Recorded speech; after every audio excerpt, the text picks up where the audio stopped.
Hey guys, so obviously I share everything with you guys. So yesterday I had the worst day of my life. Honestly speaking, it was an awful day. My dad passed away yesterday, very, very unexpectedly.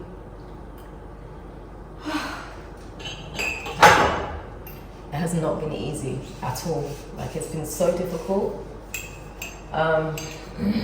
Like I said, I guess it would have been easier if perhaps he was sick or something like that.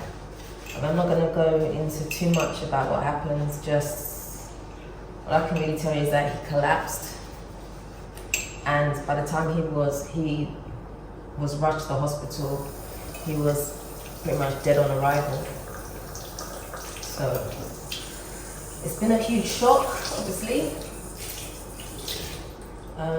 I'm bearing up. I'm just trying to be as strong as possible because obviously out of me and my brothers, I'm the only one that's here right now. And so I'm having to handle as much as I can. Obviously there are other family members and things here, but you know, in terms of like immediate family, it's been tough. It's been very, very tough. I have to stay strong for the children as well. So last night I had to, when they got back from school yesterday, I had to break it down for them what had happened. They saw me, because I had my dad's phones. They saw me and they were like, why do you have granddad's phone? I'm like, oh, I'm just holding it for something. I was like, come on, let's go upstairs, because I met them. They usually come through my dad's entrance when they get home from school.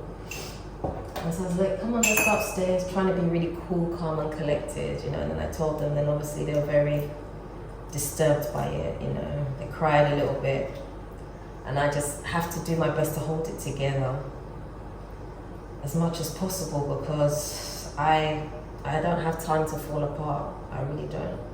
Don't get me wrong, I have definitely shed a few tears, hence the dark glasses.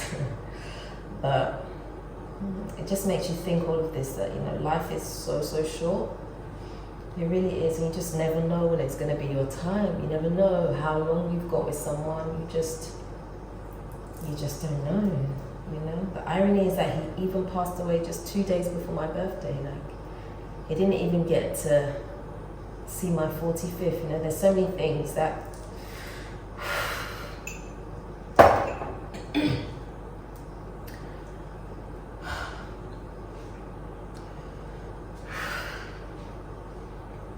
there's so many things that I would have loved for him to see. You know, I would have loved for him to see the house finished, because I'm like on that this year. Like, I must finish it this year. I'd have loved for him to be able to see that, you know. Well, at least he got to see the children go to school. I know he was really, you know how parents are. I don't want them to go to, they should be in school, they should be in school. So at least he got to see them, that they had started school, which was good. But it's tough. So right now, there's just a lot happening around me, you know. Family's gonna be coming over, but I'm trying to sort of just keep my own mental peace, because although people are coming over, I have to make sure that I am fully put together. Ooh, it's hard.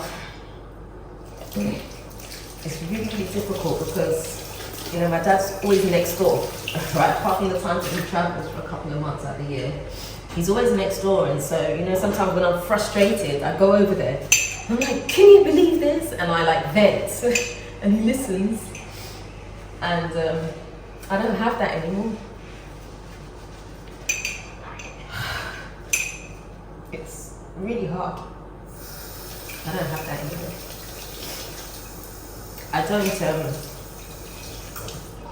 I don't really keep a lot of people that are very close to me, but you know, I do have a few people that have, you know, that are there for me, that I know I can rely on.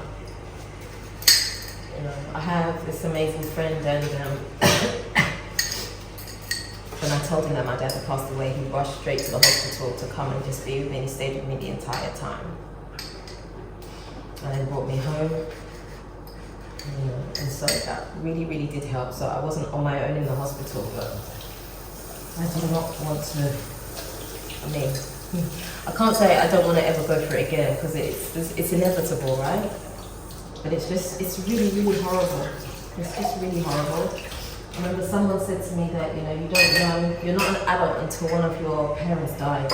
And I never really understood what he meant by that. But when I found out that my dad had passed, that's when I understood it. Because you just feel like, not that you're in the world alone, but you've almost lost a sense of security that you had before that maybe you didn't even took for granted. It's just, that thing is just gone.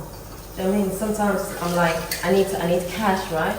So I go and ask my dad, do you have cash? Because I never carry cash. So I'm like, do you have cash that I can borrow and I'll send you the money? And he always gives me the cash. And I'm like, wait, I need cash. What am I gonna do? Like, how do I get cash? Like, silly, I know it's a silly little thing, but just like little things like that I don't have access to anymore. I'm never gonna receive a text message from him again. He's never gonna annoy me again. He's never gonna be like, Dela, why haven't you done this? Why haven't the children eaten yet? Or whatever, do you know what I mean? Whatever it is that he moans about. Why are the children outside? Tell them to get to bed. You know, like little things. I'm never gonna hear that again. And it breaks my heart, and I'm just so sad. I'm so sad for the children too, because they go over to him all the time. Like, they get bored in the house and they go sit next door with him and they harass him. And sometimes I go downstairs and I speak to my dad, and he's like, Jonathan was here and he thinks he's so smart. He's trying to con me into getting some of my sweets. He tells me that if he can spell something, then I should give him 50 cedis. And he's like, no way, I'm not giving him 50 cedis. And so there's been that, you know, they have this little back and forth thing that they do, which is really, really cute. But it will be no more. It's all gone. You know, life is fleeting. It's fleeting.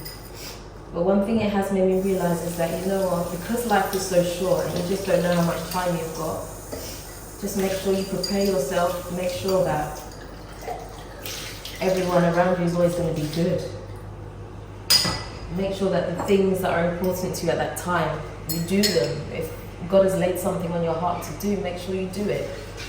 I think the worst thing to do is to die with regrets. And I definitely don't want to have any of those. So this is just my sign to live life to the fullest. If you do something and it fails, it really doesn't matter. It doesn't matter, you know? So it's like, even though all this has happened, you know, life still goes on, right? You still have to run a business, still have to post videos. You still have to do everything that there is to do. You have to do all of it. It's all still got to be done. No, life doesn't wait for anybody. It doesn't wait for you to finish grieving and all of that stuff. It doesn't happen. It just moves on without you and waits for you to catch up. You just have to catch up. And that's just how it is. It's a lot. It's really a lot. Anyway, I just wanted to let you guys know, because obviously I do mention my dad in my videos. I don't really show him a lot, but I'm sure you may have peeked him a couple of times here and there. It's been tough. It's been really, really tough, but doing my best to remain as strong as possible, you know? I really am, but it is what it is. Anyway. That's all I really came to say, so I'm going to leave the video right there and just say, you guys look after yourselves, and that's it. Yeah, so if you haven't already subscribed to this channel, do me a favor, hit the subscribe button and the notification bell. Don't forget to also like, comment and share this video. Until next time, I'm out. He says it's impossible, but I know it's possible. He says it's impossible, but I know it's possible. He says there's no me without him. Please